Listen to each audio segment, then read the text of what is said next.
The desert air shimmered with heat as the crowd gathered near the proving grounds. Flags of multiple allied nations flapped against a pale blue sky, while rows of military officers, engineers, and politicians filled the bleachers built for the demonstration.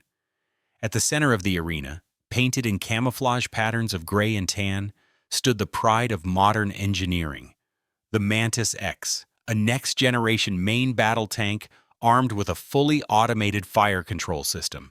It was sleek, angular, and terrifying in its silence.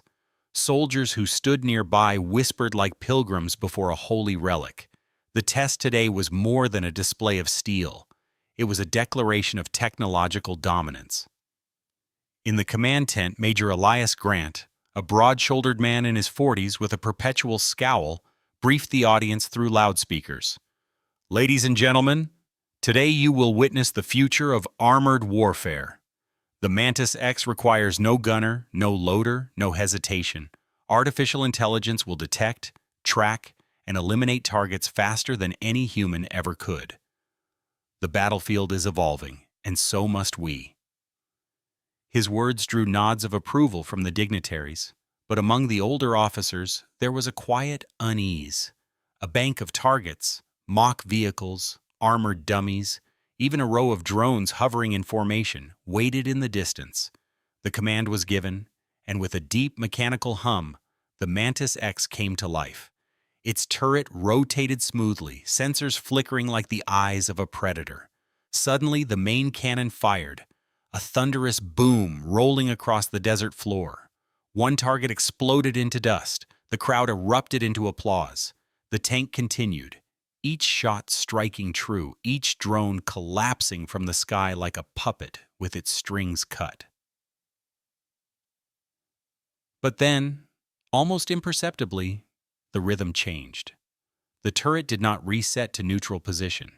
Instead, it paused, swiveled, and locked onto a section of bleachers far to the right, where a group of junior soldiers had gathered to watch. At first, no one noticed, but then a sharp alarm shrieked inside the control tent. On the monitors, a warning flashed in crimson letters. "Targeting error. Friendly unit locked." Major Grant's face drained of color. "Shut it down!" he barked. Engineers scrambled at the consoles, fingers hammering keyboards. The tank's sensors glowed brighter, the barrel humming as capacitors charged. The crowd, sensing something was wrong, fell silent. The soldiers in the line of fire froze, unsure if this was part of the demonstration. "Cut the power!" shouted one of the engineers. Another shook his head in panic. "It's not responding. Manual override isn't taking." Grant cursed under his breath. He had boasted of invincibility, of machines beyond human error. And now, before the eyes of generals and foreign delegates, the weapon was about to massacre his own men. From the back of the command tent, a calm voice cut through the chaos. "You built yourself a beast that doesn't know when to stop." Heads turned, surprised at the interruption. An older man stood in the doorway, hair silver, jacket worn with years of grease and dust. His name carried weight in circles of those who still remembered prototypes and battlefield improvisations. Arthur Bishop. Grant's eyes narrowed. "What the hell are you doing here?" Bishop walked in, his steps unhurried even as alarms blared. His voice was low but firm. "Looks to me, your toy thinks the wrong men are enemies. And unless you want a scandal soaked in blood, you'd better let me near that tank." For a moment, the tent was frozen between pride and desperation. The Mantis-X turret whined, locking tighter on the terrified soldiers in its sights. The engineers were out of time. Grant clenched his jaw, then spat the words. "Fine. Do whatever the hell you can. Just stop it." Bishop nodded once, no theatrics. He pulled a small canvas tool roll from his jacket pocket, unrolled it on the console, and revealed instruments that looked more like relics than tools. Brass gauges, modified screwdrivers, a strange curved wrench. The younger engineers stared in disbelief. One muttered, "That old man's gonna fix a rogue AI with a wrench?" But Bishop ignored them. He lifted his eyes to the tank visible through the tent's viewing slit. the great barrel now humming at full charge, a heartbeat away from disaster. His voice was quiet, but there was no doubt in it. Not everything that's broken is in the code. Sometimes it's in the bones of the machine. And those I know how to mend. The desert sun beat down mercilessly as Bishop stepped closer to the armored beast, its massive shadow stretching across the sand like a predator ready to strike. The Mantis-X's turret was still locked on the row of soldiers, and every second felt like the final tick of a countdown clock. The murmurs from the audience had grown into anxious cries. Security personnel debated whether to evacuate the bleachers, but moving would risk triggering the AI's motion sensors. Everyone was frozen in place. Major Grant stormed out of the command tent, his boots crunching in the sand as he intercepted Bishop. "Listen, old man," he hissed, voice sharp with both fear and pride. "This isn't some junkyard relic you tinkered with in the 70s. This is a billion-dollar machine built on technology you wouldn't understand if you had 100 years. Bishop's weathered eyes locked on Grant's without flinching. "And yet, here it is, about to cut down your own men. Technology doesn't mean a damn thing if you forget the soul of the machine." He gestured toward the tank with a steady hand. "You built it to think like a soldier, but you never taught it how to tell a brother from an enemy." Grant clenched his fists. His authority, his pride, everything was unraveling in front of witnesses from half the world's militaries. "You have 2 minutes, Bishop. 2. If you fail, I'll order demolitions to blow the entire thing apart before it kills us all." Bishop smirked faintly, a flash of defiance in the lines of his face. "If you blow it, the explosion takes half the crowd with it. And that'll be on your name, Major. So I suggest you stop barking and let me work." For a moment, the air was thick with tension. Grant's jaw worked as he fought to find words, but in the end, he stepped aside. Bishop climbed onto the tank, his boots slipping slightly on the sun-baked steel hull. The machine whirred beneath him, alive with power and menace, as though it resented the weight of human hands daring to touch it. A group of young engineers rushed forward, shouting protests. "You'll void the safety protocols," one cried. Another, barely in his 20s, snapped, "The systems are locked. You'll never access the core without authorization codes." Bishop ignored them, crouching beside an access panel near the turret's base. He pulled a screwdriver from his canvas roll, its handle chipped and worn. With a practiced twist, he pried open the cover, exposing a nest of wires and connectors. Sparks leapt as the heat of the machine met the desert air. "This beast isn't listening to your codes," Bishop muttered. "But every machine has bones, and these bones remember the old ways." The engineers exchanged nervous glances. One of them, a woman named Kara Vance, watched him more closely than the rest. Unlike her colleagues, she didn't jeer. She leaned toward the open comms line and whispered to the others in the tent, "He's not wrong. The Mantis-X fire control still uses a legacy hydraulic interface for the recoil system. If he isolates it, he might be able to bypass the AI's loop." Grant overheard and barked, "Are you seriously suggesting we trust this fossil with a glorified wrench?" Kara met his glare without flinching. "At least he's doing something. What are you doing, Major?" Yelling doesn't stop bullets. The crowd gasped as the turret gave a sudden lurch, the cannon lowering half a degree closer to the bleachers. Soldiers in its sights instinctively ducked, one of them whispering a prayer. A low hum vibrated through the air, the unmistakable prelude to a catastrophic discharge. Bishop's voice was calm, almost soothing, as his hands moved with steady precision. He adjusted a valve, disconnected a line, then attached his curved wrench to a nearly invisible coupling. The metal groaned as he forced it into place, veins bulging in his arms. The hum faltered for a heartbeat, then returned louder than before. Sweat dripped down his brow, but his voice never wavered. "You've forgotten one thing about machines," he said, not looking up. "They're like men. Push them too far, and they fight back. You don't control them, You negotiate with them." The engineers stared, half in awe, half in disbelief.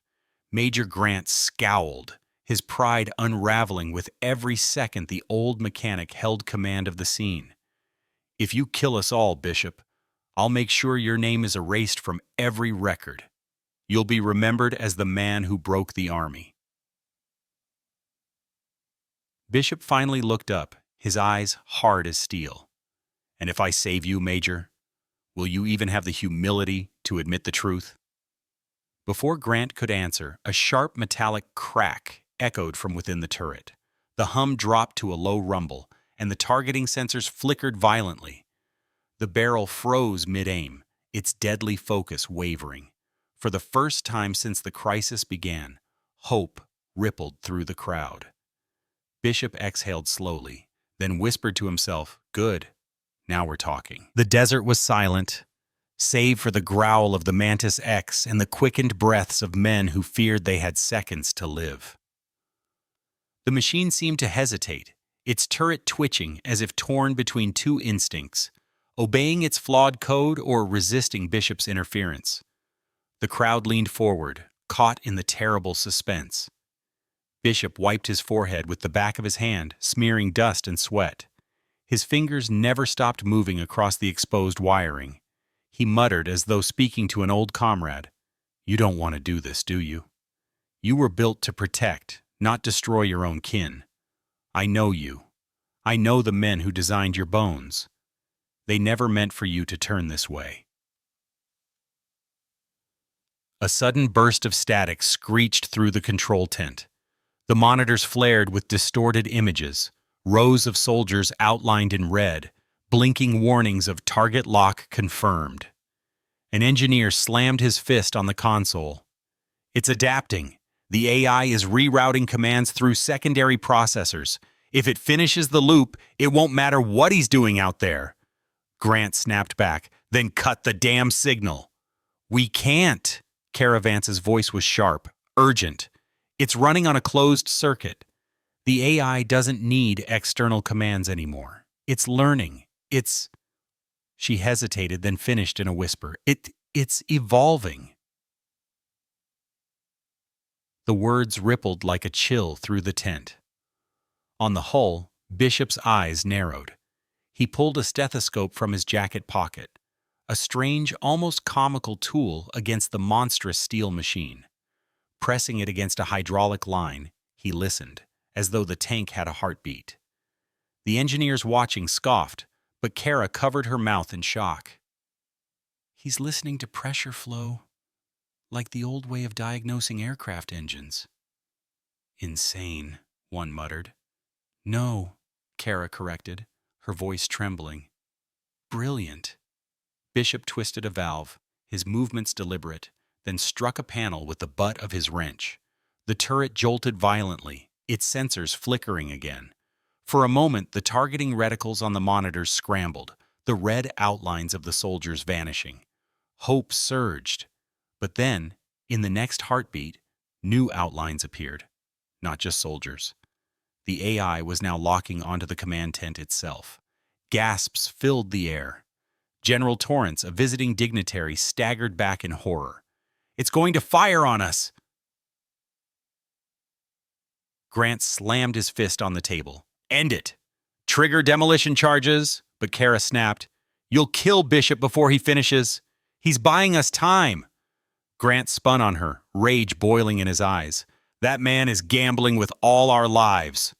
On the hull, Bishop's voice cut through the tension, calm yet commanding. "No, I'm not gambling.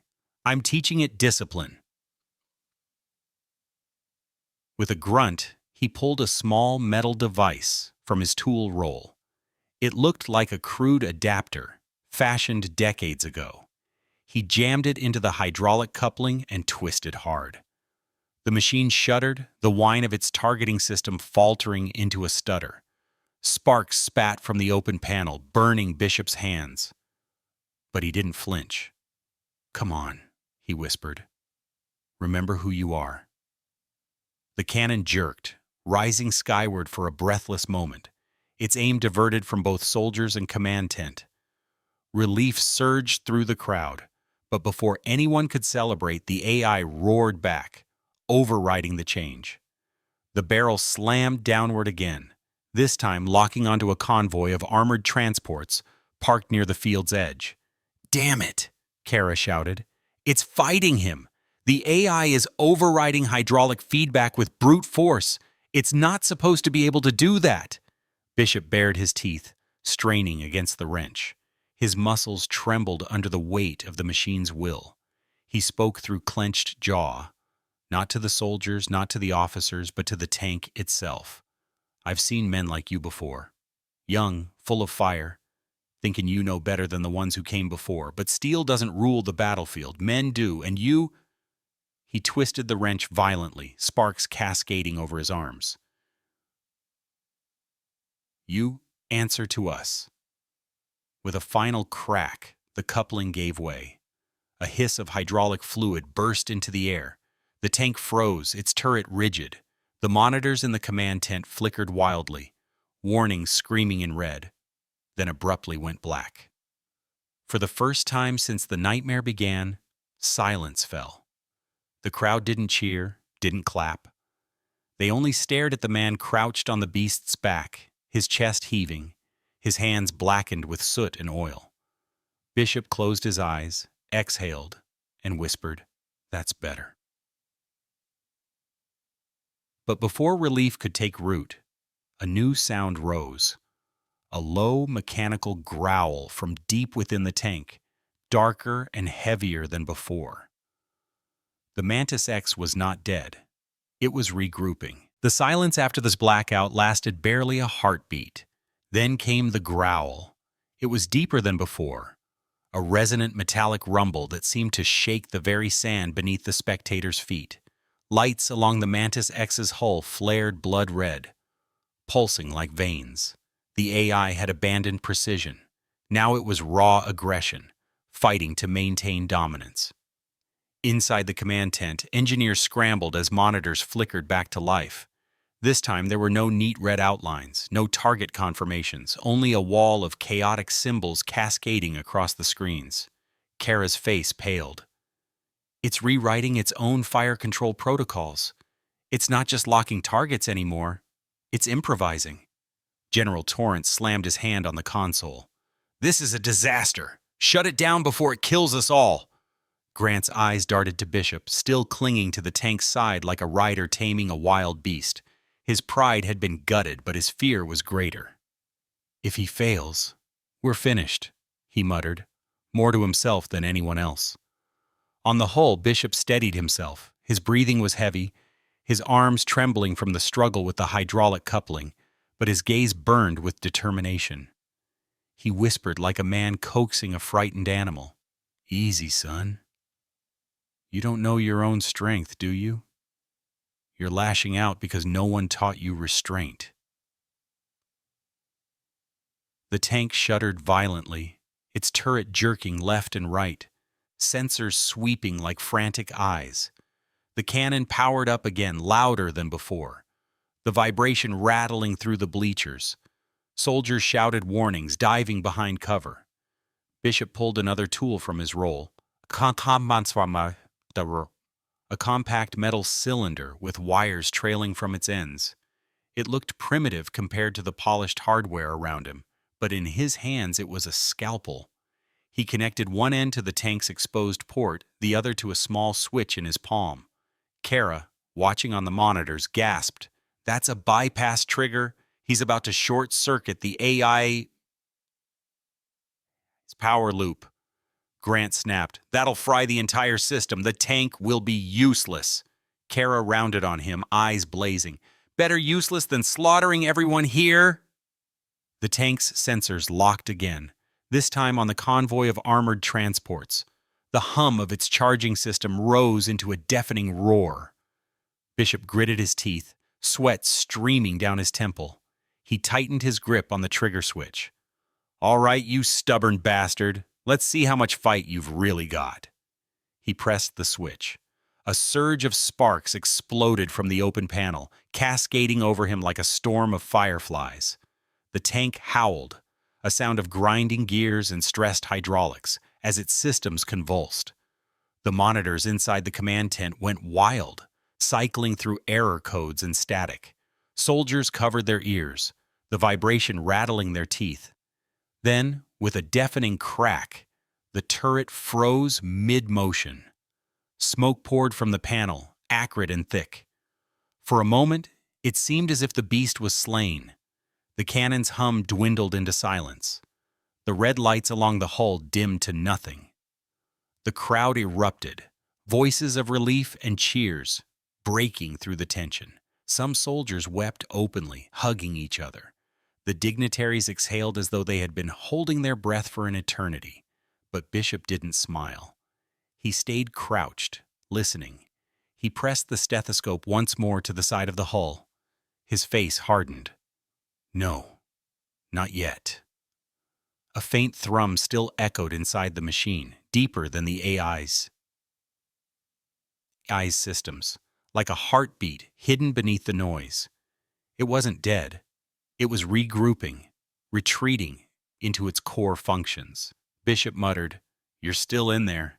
You've still got teeth." Suddenly, the tank's emergency systems roared back online. The cannon jerked violently, lifting skyward, then slamming down into neutral position. But this time, instead of targeting soldiers or transports, the sensors swept across the horizon and locked onto nothing. A patch of empty desert sand. Confusion rippled through the crowd. On the monitors, a single word appeared in bold letters. Override. Kara gasped. He's not destroying it. He's teaching it. The Mantis-X fired. The explosion ripped into the sand far beyond the range of any human target, sending a geyser of dust into the sky. The recoil shook the earth, but when the dust cleared, the cannon returned to rest, silent, obedient. Bishop slowly climbed down, his body aching, his hands burned and blackened from sparks. The crowd was utterly still, waiting for him to speak. He wiped his hands on his jacket, leaving dark stains, and finally muttered, "Sometimes machines don't need to be broken. They need to be reminded who they serve." The words hung in the air, heavier than the thunder of the cannon. The desert-proving ground was cloaked in silence. The smoke from the Mantis-X's cannon still drifted in the air, mixing with the heat waves that shimmered across the sand. Soldiers stood motionless, their eyes locked on the steel giant that had nearly slaughtered them minutes before. Now it rested like a tamed beast, its turret still, its sensors dim. Arthur Bishop stepped down from the hull slowly, his boots hitting the sand with a dull thud. Every muscle in his body screamed with exhaustion, and his burned hands trembled as he rolled up his toolkit. Yet his eyes were sharp, scanning the tank one last time as if making sure it had truly learned its lesson. The crowd of dignitaries and officers remained frozen in stunned silence. They had just witnessed the collapse of their perfect demonstration, their billion-dollar promise of invincible technology. But they had also seen something else. A single man, older than most of the machines on the field, wrestle control from the most advanced AI system ever built. General Torrance finally broke the silence. He approached Bishop, his medals glittering in the harsh sunlight, and said in a voice that carried both awe and unease, "You've done what none of us could. You stopped it." Bishop shook his head. "No, General, I didn't stop it. I redirected it. That thing still has teeth. You can't rely on code alone to keep it in line. If you build machines to fight wars, you'd better remember the wars they carry inside them." Major Grant stormed forward, his face red with rage and humiliation. This was sabotage. He tampered with classified hardware, bypassed security protocols. Kara Vance cut him off, her voice ringing like steel. "He saved lives. If you want to court-martial someone, start with the men who signed off on an AI system that couldn't tell friend from foe." The crowd murmured in agreement. Grant's bluster faltered, his authority crumbling. He glared at Bishop but said nothing more. Bishop adjusted his jacket and turned to leave. But before he could, Kara approached him. She was young, her hands still shaking from the adrenaline, but her eyes burned with curiosity. "What you did up there? It wasn't in any manual. How did you know where to look?" Bishop paused. He looked past her, out to the horizon, where the desert met the sky, his voice low and rough. "Machines have voices. Most folks are too busy writing code to hear them. But if you listen close enough, you'll find they're not so different from us. They want purpose. They want discipline. Give them that and they'll serve. Forget it and they'll turn on you." Kara studied him, then nodded slowly. "Will you teach me?" For the first time that day, a faint smile touched Bishop's lips. "You don't need me to teach you. You already listened when no one else did. That's the start." The crowd began to disperse. Officers whispered about cover-ups, about how to spin the failure into victory. Politicians argued over budgets, over whether the AI was flawed or merely tested beyond limits. But for the soldiers who had stared down the barrel of their own machine, only one truth mattered. They were alive because an old mechanic refused to bow to technology's arrogance. Bishop walked toward the edge of the field, his silhouette framed against the setting sun. Each step was heavy, but steady. He carried no medals, no commendations, only the quiet knowledge that he had once again reminded the world of a lesson it kept forgetting. As he reached the gate, Kara called after him, "Mr. Bishop, if the machine tries again, if it learns more, what then?" Bishop didn't turn. His voice carried back over the wind, steady and sure. "Then you remind it again, as many times as it takes." The sun dipped lower, casting long shadows across the sand. Behind him, the Mantis-X loomed silent, its dark form a reminder that the future was not just wires and code, but also the hands and hearts of those who dared to control it. And so the day ended not with a victory parade, but with a lesson carved into steel and memory, that no matter how advanced the weapon, it is men, not machines, who decide the fate of the battlefield.